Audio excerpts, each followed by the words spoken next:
मध्य प्रदेश में टिकट क्यों नहीं दिया जाता है? पाल समाज को राजनीति से क्यों अपेक्षा की जाती है?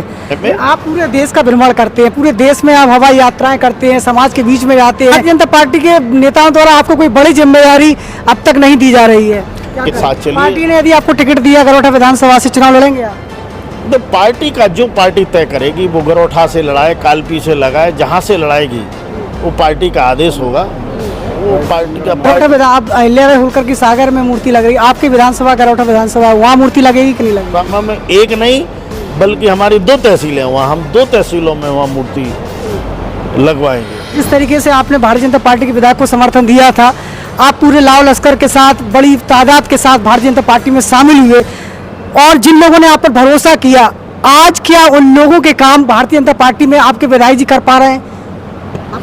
जिससे मैं हूँ राजा भैया पाल। इस समय मैं सागर में हूँ, जहाँ पर सागर बुंदेलखंड में आज हमारे अखिल भारतीय पाल वकील धनगर महासभा के राष्ट्रीय अध्यक्ष और उत्तर प्रदेश सरकार में UPCLDF के डायरेक्टर राकेश पाल जी हमारे साथ जुड़ेंगे, जो कि आज जी आप समाज के राष्ट्रीय अध्यक्ष हैं। मध्य प्रदेश में हम इस समय मौजूद हैं।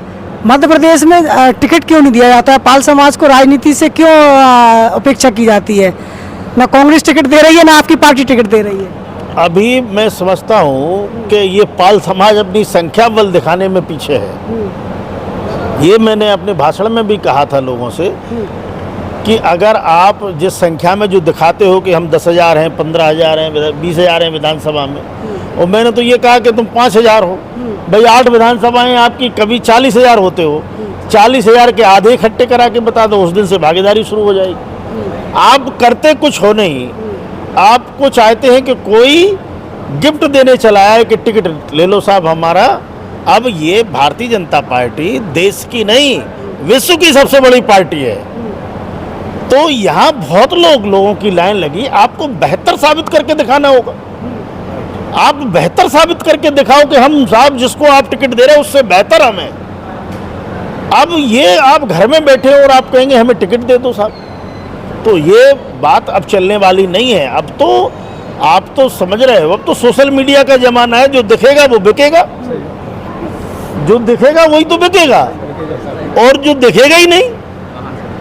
मार्केट में आपका शोरूम अच्छा नहीं है, शोरूम आप सजाए नहीं हो, आप कह रहे बिक्री नहीं हो रही, तो वो तो भाई शोरूम तो सजाइए अपना। राजनीतिक उसमें अगर राजनीतिक भागीदारी लेनी है तो राजनीतिक स्थिति से आप मजबूती तो दिखाइए। जी अध्यक्ष जी, आपके बुंदेलखंड में कितना पाल वकील समाज होगा? बुंदेलखंड तो हमारा, बुंदेलखंड मध्य प्रदेश उत्तर प्रदेश का बताएं, केवल उत्तर प्रदेश का बताएं? उत्तर प्रदेश का आपका बुंदेलखंड की बात? उत्तर प्रदेश का बुंदेलखंड हमारे 7 जिले हैं। हाँ। झांसी, जालौन, ललितपुर, हमीरपुर, महोबा, बांदा और चित्रकूट। कितनी आबादी होगी लगभग? हमारी आबादी तो लगभग होगी 7 लाख के आसपास, लेकिन वोटर जो है हमारा वो लगभग 4 लाख के आसपास होगा। आपके यहाँ टिकट क्यों नहीं दिया जा रहा है पाल समाज के व्यक्ति को? आप तो पूरे बुंदेलखंड के लीडर हैं। हम अभी हमारा बुंदेलखंड में हम अपने आप को जो संख्या है, जो संख्या दिखाई है आपको, वो संख्या में जो हमें 3.5-4 लाख संख्या हम बता रहे हैं बुंदेलखंड में कि बुंदेलखंड में इतनी है, लेकिन कभी वो 3 लाख की पूरे बुंदेलखंड के लोग 1 लाख इकट्ठे नहीं हुए होंगे। संख्या इतनी है, लेकिन हम एकजुट दिखाएं तो उनको। तो अब लोगों में चेतना आई है और लोग अब अवेयरनेस आई, उनमें जागरूकता आई है, और निश्चित रूप से आगामी समय में। आप पूरे देश का भ्रमण करते हैं, पूरे देश में आप हवाई यात्राएं करते हैं, समाज के बीच में जाते हैं, सुख दुख में जाते हैं। भारतीय जनता पार्टी देखती है, पूरा देश देखता है, फिर भी भारतीय जनता पार्टी के नेताओं द्वारा आपको कोई बड़ी जिम्मेदारी अब तक नहीं दी जा रही है। क्या वो सब आयाम है उनके, केवल एक समाज को नहीं देख रही है। भाई हम जा रहे हैं, लोगों को समझा रहे हैं, देख रहे हैं, तो अब स्थितियाँ ये हैं कि जो कह रहे हैं उसके प्रति उत्तर में भाई हम समाज को ये भी एक मायने रखता है, ये चीज़ भी मायने रखती है कि हम जाने से लोग हमारे कितने लोग हम अपने आप में, वहाँ कोई सामाजिक सम्मेलन हो रहा है, एक पार्टी का सम्मेलन हो रहा है, कितने लोगों की हमारी उपस्थिति है वहाँ, किस संख्या में हम लोग पहुँच रहे हैं। तो ये भी पार्टी बहुत मॉनिटरिंग करती है, देखती है कि कौन समाज हमारा समाज कितना हमारा समाज पार्टी के साथ आके इसमें हमारा सम्मिलित हो रहा है, तो निश्चित रूप से अब लोगों की संख्या बढ़ी है, तो हमें अब आगे उम्मीद है कि अब बुंदेलखंड में जरूर भारतीय जनता पार्टी भागीदारी देगी। आपका पूरे देश में संगठन चल रहा है, अखिल भारतीय पाल वगैरह धनगर महासभा, इस संगठन का उद्देश्य क्या है और आगे का आपका क्या एजेंडा है? हमारा संगठन का कि समाज को अवेयर करना, जागरूक करना, जागरूक करके उनको जब जागरूक होंगे वो उनमें ये समझ पैदा करना कि आज जो जिंदगी की सबसे बड़ी अगर तरक्की की कोई चाबी है तो वो शिक्षा है। शिक्षा को, गुणवत्ता परक शिक्षा पर अगर आप फोकस करेंगे तभी ये समाज का भला हो पाना संभव है। इस चीज़ को एक संगठन के माध्यम से लोगों को अवेयर करना, जागरूक करना, अपनी बात को बताना और उस पे अगर ये समाज को कोशिश ये है कि समाज हमारा शैक्षिक रूप से मजबूत हो। जब शैक्षिक रूप से मजबूत होगा तो सामाजिक रूप से मजबूत होगा, आर्थिक रूप से मजबूत होगा, राजनीतिक रूप से मजबूत होगा, तो हर क्षेत्र में हमारा समाज मजबूत होगा। तो ये संगठन की तब तक आवश्यकता है जिस दिन ये पूर्ण रूप से शैक्षिक, सामाजिक, आर्थिक रूप से सुदृढ़ हो जाएगा, उस दिन ऐसे संगठनों की आवश्यकता नहीं पड़ेगी। तो अभी ज़रूरत है संगठन की। इस संगठन के माध्यम से हम लोगों को अवेयर कर रहे हैं, जागरूक कर रहे हैं कि ये हमारे लोग जागरूक हों, लोग आगे बढ़ रहे हैं। जो समय को पकड़ लेगा वो आगे बढ़ेगा, जो समय को नहीं पहचानेगा पीछे रह जाएगा। तो हमारा प्रयास यही है कि समय के साथ आगे बढ़ना है, समय के साथ चलिए। पार्टी ने यदि आपको टिकट दिया गरोठा विधानसभा से, चुनाव लड़ेंगे आप? तो पार्टी का जो पार्टी तय करेगी वो गरोठा से लड़ाए, कालपी से लगाए, जहाँ से लड़ाएगी वो पार्टी का आदेश होगा, वो पार्टी के निर्णय मान्य होगा। वो कहेगी नहीं आपको काम करना है तो काम करेंगे। आप गरोठा आप अहिल्याबाई होलकर की सागर में मूर्ति लग रही, आपकी विधानसभा गरोठा विधानसभा, वहाँ मूर्ति लगेगी कि नहीं लगेगी? बिल्कुल लगेगी। वहाँ हम गुरसराय में, गरोठा विधानसभा की गुरसराय में हमने तय कर दिया है। वहाँ हमने बता दिया है गरोठा विधानसभा में एक नहीं बल्कि हमारी 2 तहसीलें हैं, वहाँ हम 2 तहसीलों में वहाँ मूर्ति लगवाएंगे। झांसी मुख्यालय में हमारी लगी हुई है, हेडक्वार्टर पे, मेन चौराहे पे लगी हुई है, और हम गरोठा विधानसभा में भी 2 जगह, ये हमारा वहाँ के नगर पालिका चेयरमैन से और टाउन एरिया चेयरमैन से बात हो गई है, उनको हम। आप जिस तरीके से आपने भारतीय जनता पार्टी के विधायक को समर्थन दिया था, आप पूरे लाव लश्कर के साथ, बड़ी तादाद के साथ भारतीय जनता पार्टी में शामिल हुए, और जिन लोगों ने आप पर भरोसा किया, आज क्या उन लोगों के काम भारतीय जनता पार्टी में आपके विधायक जी कर पा रहे हैं? आपको क्या लगता है? नहीं, बिल्कुल अपने वो विधायक जी हमारे मेहनत कर रहे हैं, दिन रात मेहनत करते हैं।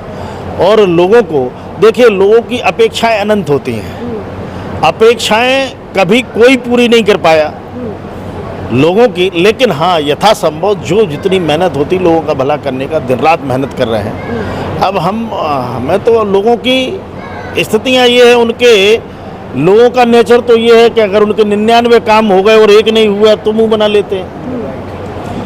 तो आपके वो 99 काम कर रहे हैं और एक काम अगर नहीं हो पाया तो आप उसमें कहते हैं कि हमारा कोई काम नहीं हुआ। तो ये माननीय विधायक जी यथासंभव जितना उनका दिन रात मेहनत करके सुबह से निकल के रात तक वो काम कर रहे हैं, जनता के बीच रह रहे हैं, और निश्चित रूप से जो लोगों की जो भी समस्याएं होती हैं वो तत्परता से उसका निस्तारण करते हैं। आज इस कार्यक्रम में संबोधित किया, और जिस तरीके से उनकी सोच है कि उनकी कि हर विधानसभा जिले में लोक माता अहिल्याबाई होलकर को की प्रतिमा लगना चाहिए, इसको लेकर लगातार चर्चा हो रही है, और आज यहाँ भी चर्चा हुई है। इस पर क्या कहना है? बहुत बहुत धन्यवाद राजा भैया जी। हाँ, मातेश्वरी अहिल्याबाई होलकर, जो हमारी पुण्य श्लोक माता देवी अहिल्याबाई होलकर का जो जन्मोत्सव चल रहा है, और इस बार हम 300वीं जयंती मनाने जा रहे हैं। हमारी जिनके हम वंशज हैं, हमारी देवी अहिल्याबाई होलकर का जो उन्होंने किया है, जो उन्होंने इस देश में उनका जो योगदान रहा है, उस योगदान को उन्होंने पूरे देश में भारतीय जनता पार्टी और हमारे जो सहयोगी संगठन हैं RSS, इसमें भी व्यापक प्रचार प्रसार पूरे देश में गांव-गांव जाकर के देवी अहिल्याबाई होलकर के क्या कार्य रहे, देवी अहिल्याबाई होलकर ने कौन से ऐसे काम किए, कौन से समाज को सुधारने के काम किए जो जिनको पूर्ण लोक माता की उपाधि दी गई। बहुत सारी वीरांगनाएं हुई देश में, बहुत रानी और महारानी हुई हैं, लेकिन केवल एक देवी ऐसी हैं, देवी अहिल्याबाई होलकर, जिनके आगे पूर्ण इस लोक माता से नवाजा गया है। और उन्होंने जो कार्य किए हैं,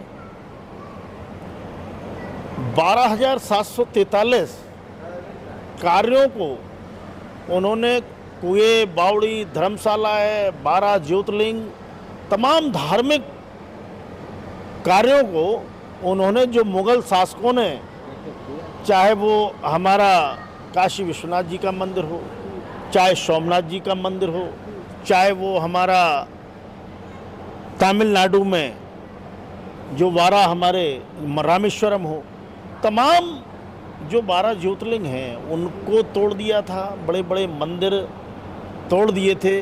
कोई ऐसा धार्मिक स्थल नहीं है, ऋषिकेश, हरिद्वार, काशी, अयोध्या, मथुरा, जहां नुकसान ना पहुंचाया हो मुग़ल शासकों ने, और कोई ऐसा स्थान धार्मिक नहीं है जहां देवी अहिल्याबाई होलकर ने काम ना किया हो। तो बहुत सारे, वो भक्ति स्वरूपा देवी भी थी, शिव की भक्त थी, और जब जरूरत पड़ी तो घोड़े की लगाम दांतों से लगा करके दोनों हाथों से तलवार भी चलाती थी, दुश्मनों के दांत भी खट्टे करते थे, उनको धूल चटाती थी। तो दोनों स्वरूप में मातेश्वरी अहिल्याबाई होलकर का एक अस्मरणीय योगदान रहा है। सागर के सभी सुजाति बंधुओं को धन्यवाद भी देना चाहेंगे कि ये मातेश्वरी अहिल्याबाई होलकर का, जो उन्होंने कहा कि हर हम विधानसभा में तक ले जाएंगे। और सबसे ज़्यादा मैं बधाई देना चाहूँगा यहाँ स्थानीय विधायक हमारे श्रद्धेय आदरणीय माननीय प्रदीप लौरिया जी को, कि उन्होंने एक घोषणा की।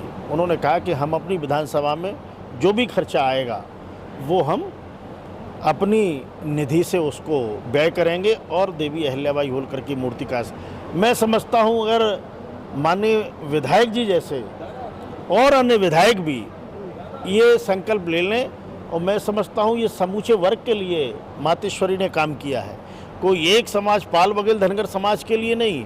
और मैं समझता हूँ ये संकीर्णता होगी कि हम अपनी देवी को एक समाज तक सीमित करें।